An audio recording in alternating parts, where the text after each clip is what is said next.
Hello people. This review is going to be just a little bit different in that you will probably be looking at me for most of the time.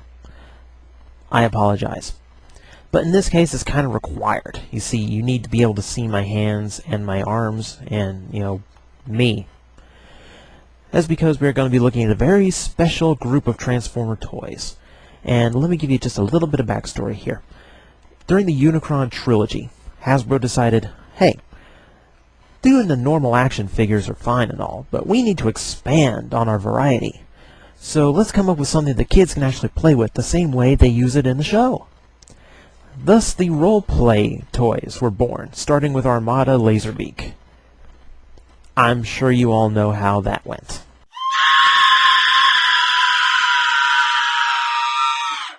But apparently Hasbro has a quota of shell formers they have to fill out every year. So, for Energon, we got 2! And this time without all that hassle of being an actual Transformer. No, these were role-play weapons. And we'll be looking at those today, starting with the Energon Blaster. Yes, for such a dramatic name, you'll be surprised to find out it's just a Nerf gun! That's it. It's got a big casing and an Autobot symbol attached, but this is a Nerf gun. And just like any toy gun these days, no matter how ridiculous it actually looks, you have the safety warning stuck on there, which, if you can make out, I couldn't peel away. And it's got the orange flare safety cap, so no one knows this is a real gun. Right. I don't think there's absolutely any way that this could be made to look like a serious weapon.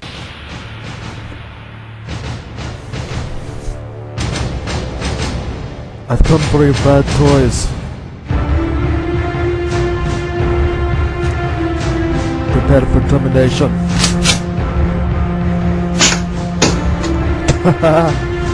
Take that, Luke. Like you're seeing Star Wars now. Oh yeah? Smoke screen. You go turn into a hoist now. Yeah. Truly little Armada.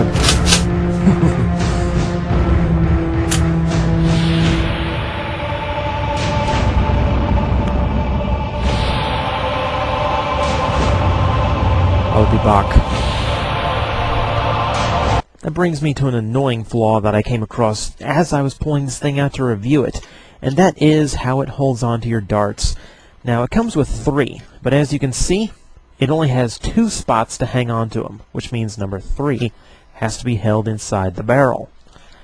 The problem with this is, like any Nerf gun, it's very tight inside this barrel, and when the dart is stuck in there too long, it loses its vacuum because all of that foam condenses down, which means you essentially get a dud dart. Now, they're fixable, but really, Hasbro's been doing Nerf guns for so long, I would think they would actually have it figured out by now. But it is Optimus Prime's gun, so at least in the show it should have been much cooler, right? Wrong. Its entire lifespan in the 52-episode run of Energon was 20 seconds!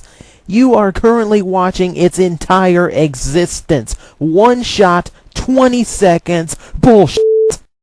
Now it seems Hasbro has this crazy idea that just because it's labeled Transformers, it has to have some element of transformation. Crazy, I know. So in this case, you have a very dramatic transformation, which I will now demonstrate to you. Ha!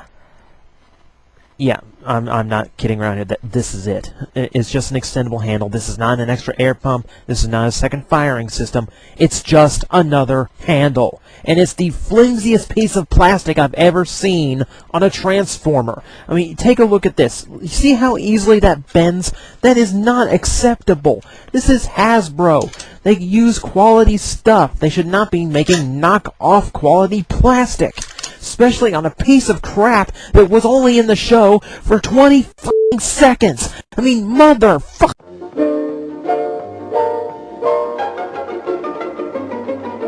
I'm okay. I'm better now. Let's move on. How about we talk about the other roleplay weapon, and this one's actually the good one. It's not saying a whole lot. This one is the Energon Saber. Well, technically it's Megatron's sword, but that's what they kept calling in the cartoon. And this one is really cartoon accurate, so good on Hasbro. You know, just like all their lightsabers, flick of the wrist and the blade extends. Except since this is a flat blade, I can't get the Thundercats out of my head. Thankfully, the sword didn't suffer the same fate as the blaster in the Energon cartoon. In fact, it was one of the earliest plot points the series had. Aside from being a powerful weapon, it was the symbol of the Decepticon leadership for a time, and afterwards, it became a choice weapon for the Autobots. Oh, yeah, and Kicker used it too. Now, my only real problem with this thing is the absolute humongous size of it. I mean, I'm fully grown, and this thing is a little big for me. I mean, take a look.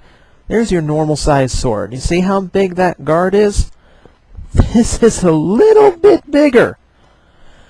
Now, keep in mind, this is a Transformer toy. I mean, 7, 8 years old is the target for this. This thing would be massive in a little kid's hands. I mean, it's completely ridiculous, and I don't see why they had to make it so big. Oh, I take that back, because just like anything Hasbro puts out these days, this has lights and sounds as well. In this case, hit the big white button, and you get the 2 hyper power blades. Whoopie-doo. But in order to power up the lights and the sound effects in this thing, it takes 2 C-sized batteries. Why they pick such big batteries, I'll never know. But I don't have them in, so let's just pretend they're really annoying noises, okay? Now, you get the light up, which, you know, every lightsaber ever, so that we know they get right. Now, you get power-up noises, power-down noises when you hit the button again, and aside from that, you have the typical clanging noises. You swing it, you hit something with it, it makes a noise. Woo! Yeah, there's a few problems with that. Number one, that means that in the average 8-year-old's hands, this thing's going to break down in a week and a half. And the other part is, it's probably going to break against his sister's head.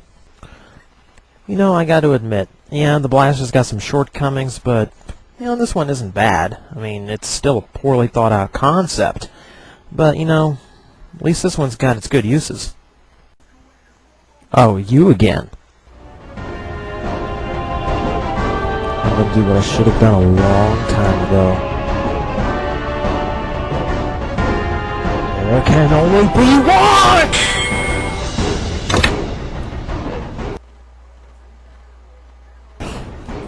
I never hit the head! So let's be glad they moved past this dark age of roleplay weapons. The modern ones, they're actually pretty cool. I mean, they transform, they're very well detailed, there's actually some creativity to them. I'm very much looking forward to a few of them, actually. Now, we've kind of agreed this one has its uses, and, you know, at least it was used in the show pretty well, so it's off the hook. But this thing I am not forgiving. I mean, come on, you've done Nerf toys for so long, you can't get one right by now? Come on, this thing was only used in the show for, what, 30 seconds? Absolute maximum? And they even repainted this thing. You didn't get it right the first time, you idiots. How are you going to repaint this thing? I mean, God damn!